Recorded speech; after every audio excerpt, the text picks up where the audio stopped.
Well, it was a sorry day when Princess Elsa of Elsweria appeared at a grand ball wearing a tiara of bird feathers.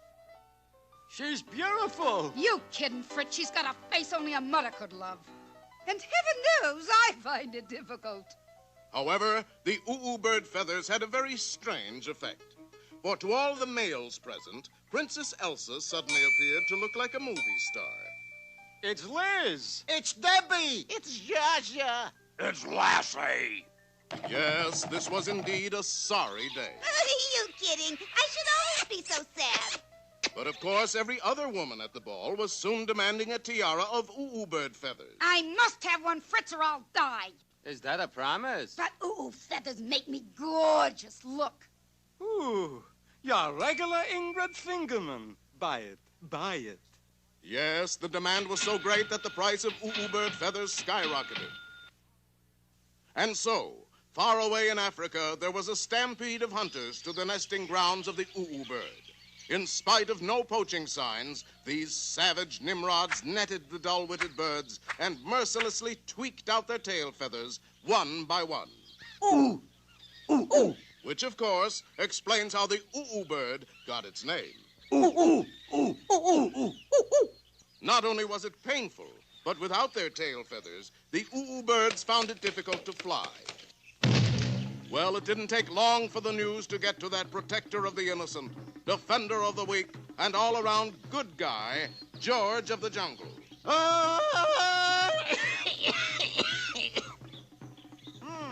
What do the drums say, George? Drums say boom, boom, boom, boom, boom, boom, boom, boom. But what do they mean? Ursula, wait. George, go look it up. In the dictionary? No, in Drumptionary. George, you keep forgetting we live in a tree. At that moment, an exhausted bird staggered into the clearing. George! The hunters are attacking us oohs. George, you must stop them. You bet, fella. Fella? George is a very simple man. Nearsighted, too. Think, George, you must think. If Ursula insists, George, think.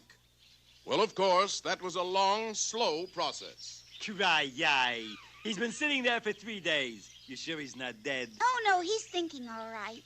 How could you tell? Do you notice an odd kind of smell? Yeah, like a smoldering bicycle tire. But just then... Topeka! Eureka, dear. By George, he's got it. My George, he's got it. George set wily jungle trap for cruel hunters. Good idea. But what will you use for bait? George of Jungle. And the brawny ape-man set off through the jungle, swinging lightly from tree to tree to tree. A short time later, in the camp of the bird hunters... Let's knock off for lunch, Tiger. I be too pooped ter pluck. No, we can't stop, Weevil. We must make our haul before George of the Jungle finds out we're here. Too late, for the canny Jungle King was peering at them at that very moment. Now George set wily jungle trap. Swiftly, the brawny ape-man bent a tree back and fastened it with a hair trigger. Then he dug a large pit in the middle of the path and lined the bottom with pointed stakes. Finally, he wove a huge net of jungle creepers, and hung it from a tree. Now George ready for big scene. Shh, Tiger. I be thinking I hear someat in yon bushes. And probably a spangled fritillary calling to its mate. No, looky there. Oh, Tiger, that be the biggest bird in the world. And the ugliest. After him, them tail feathers be worth a fortune. The two sneaks dashed after their prey, and George, hopping ahead, led them up the garden path toward his wily jungle trap. Unfortunately, he'd forgotten by this time exactly where it was. George not forget. Trap right around here, somewhere. See? George not forget. Cracky, Weevil. That's not an bird. It's what's his name of the jungle. Time for us to make ourselves scarce, Tiger. Righty-o. Hey, you not leave George up here to starve to death. Why not? That pretty chicken thing to do to King of Jungle. He's right, Weevil. Are we going to be chicken to the king of the jungle? Sure. If there be one thing I like, it be chicken a la king. But as the two heartless bird snatchers chortled meanly, the net of jungle creepers broke open at the bottom, and They not make jungle creepers like they used to. well, George had the two villains trussed in a trice, and they were soon headed for the poacher Pokey. But what will become of all those bird feathers? Don't worry, I sold them. For money? No, for sneakers. Sneakers? If we can't fly, we gotta walk. Ha ha ha ha ha ha ha! What's so funny, George? Ho ho ho ho ho! Chicken a la king.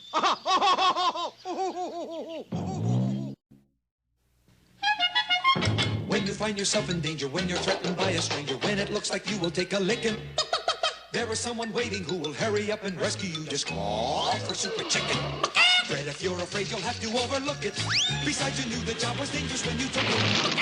He will drink his super sauce and throw the bad guys for a loss, and he will bring them in alive and kicking. There is one thing you should learn when there is no one else to turn to. Call for Super Chicken. Call for Super Chicken. Our story opens aboard Receding Airlines Flight 17 from Dodge City to Denver. All right, everybody, reach. This here's a stick-up. Arthur, dear, the movie's on. Movie? Another Western? I ain't no movie, mister. Then you are the ugliest stewardess I ever saw. And almost the meanest. Now put all your valuables in this here hat. The plane robber passed along the aisle collecting money, watches, rings, and after-dinner mints. And when he was through... Now keep them seatbelts fastened till I'm gone, you hear me? Geronimo! The masked man. He's going away and we didn't even get his name. Do you suppose it was you-know-who? No, it warn't. Hiccup's the name. Wild Ralph Hiccup. The daring bandit had planned his getaway jump with pinpoint accuracy. I think you ought to know, hoss.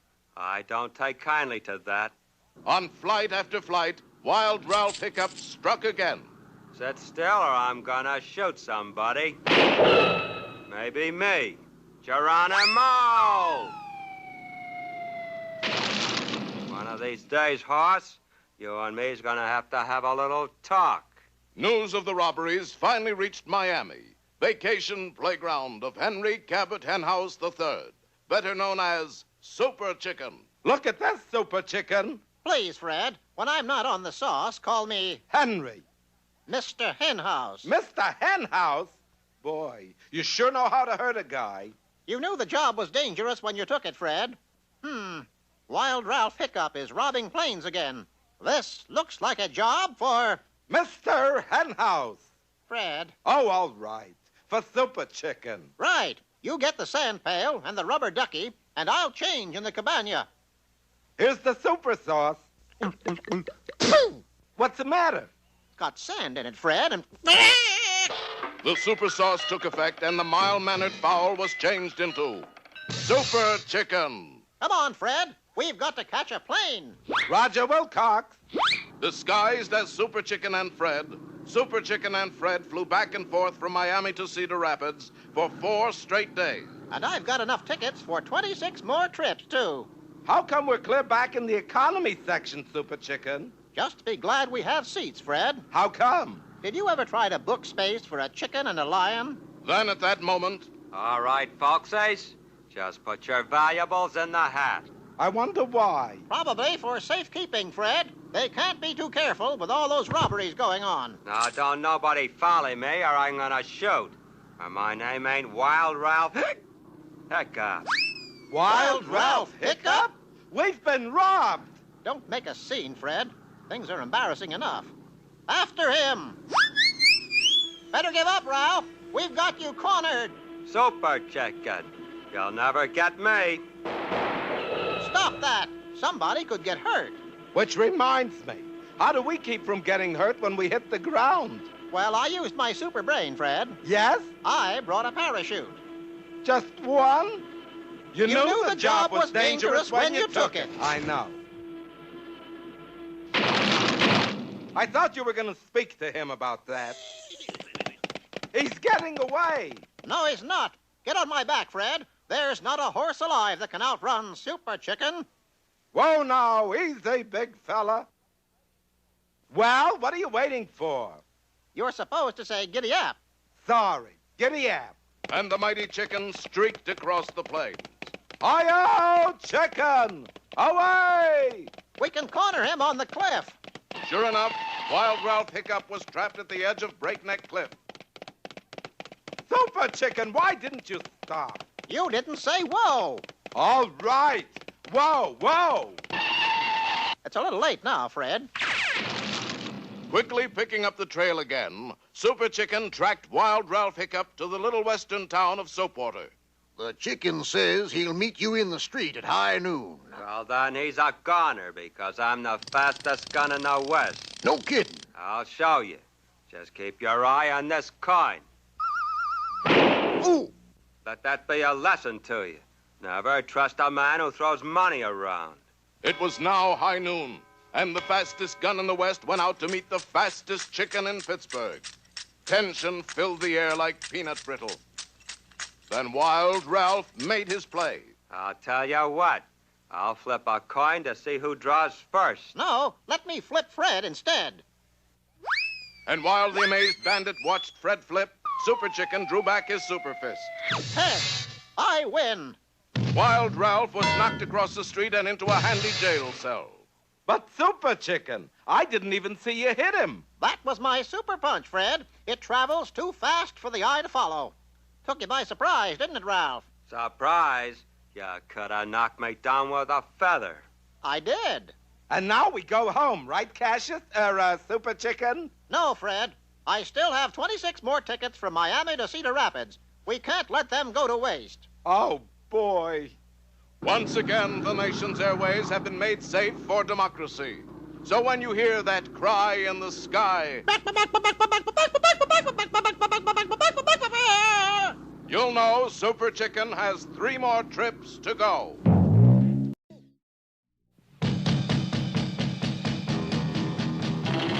Tom Slick, Tom Slick. Let me tell you why. He's the best of all good guys. Tom Slick, Tom Slick. In the Thunderbolt, we slapper once he's on your tail. He won't quit because you know there's no such word as fail to Tom Slick, Tom Slick. Believe it or not, this rich, dissipated ne'er-do-well is the world's champion submarine racer, Anthony J. Lucky Poole. Hello, peasants. Lucky got his nickname because in every race, something awful seems to happen to his opponents, but never to him. In 1962, the Australian submarine Fair Dinkum struck a submerged locomotive. The Japanese contender, the Furiakasaki, took a wrong turn, dived straight down, and surfaced a month later in the Bay of Bengal. Last year, the Canadian craft Royal Mountie blew up at the starting line. Today, Anthony J. Poole reigns unchallenged in submarine racing. Call me Lucky. But wait, what strange craft is that being lowered into the water? It's the converted Thunderbolt grease slapper. And here is its dauntless driver, Tom Slick. Yay! Lucky Poole, I challenge you to a race from Hudson Rock to Point Thataway. What's the point? I just told you, Point Thataway. All right, I will. It's bad form to laugh at a competitor, Lucky Poole. Well, let's get started then. I got an early date. In Gertie Growler's garage, Oh, Gertie, I'm worried. I hope Tom hasn't gotten in over his head. I hope he has, Tom. The race is being run underwater. the starter for this race is that good sport and skin diver of yesteryear, Floyd Britches. On your mark, get set.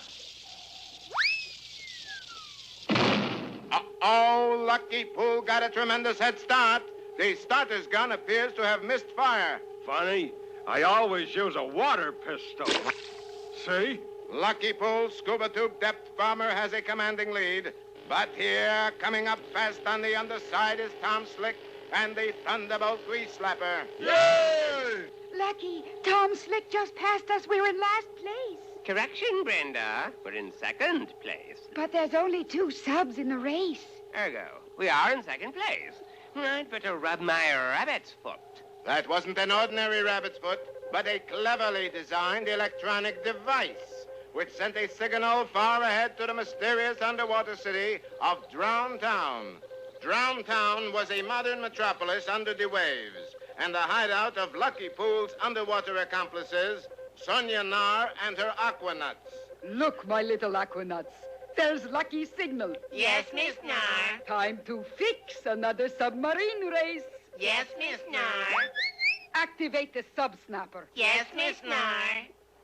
And as Tom Slick roared on, a menacing shape emerged from a gloomy grotto and began to pursue him. That's a mighty fishy-looking fish, if you ask me, Marigold. All right, I won't ask you. Look out, Tom. But the mechanical monster was no match for the blinding speed of the Thunderbolt Grease Slapper. We will have to slow him down a little. Get the super squid. Yes, Miss Nar. When you see Tom Slick, launch a frisbee freeze munchy missile at him. Yes, Miss Nar. It looks as if Tom is a sure winner, Gertie. There's no such word as sure winner in sub racing, honey. Why? 'Cause sure winner is 2 words. That looks strangely like Sonia Nar's super squid. Uh-oh, a frisbee freeze munchy missile. And a 2 scooper at that. But at the last instant, Tom swerved the Thunderbolt Grease Slapper with superb skill. You missed. Yes, Miss Nar. You have just one more chance. Yes, Miss Nar. I want you to use the Super Sudsy Bomb. The Super Sudsy Bomb? And it better work. It always works.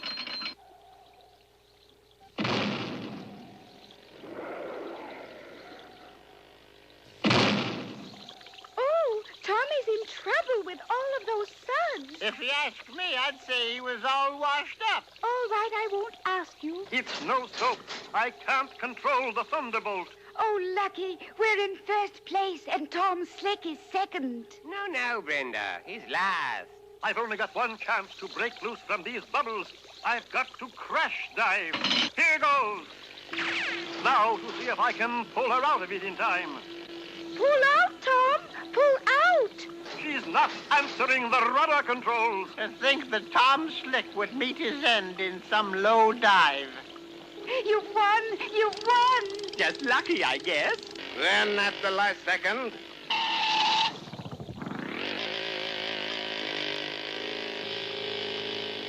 Yay! The winner, no champagne, Tom Slick. Yay! Oh, Lucky, we lost. What will I ever tell my friends? Tell him we came in second. You've been naughty Aquanuts. Yes, Miss Nar. To punish you, I am going to wash your mouths out Yes, Miss Nar. with a Super Sudsy Bomb. Oh, no, Miss Nar. But, Tom, how did you pull out of that dive? I remembered the Thunderbolt Grease Slapper is really a car. So? I just put it in reverse. Come on, Tom, get out of them suds and bubbles. Go, Tom boy, go. Gertie, that's not television you're watching. Huh? If you asked me, I'd say you were staring at the washing machine. All right, hon. I won't ask you.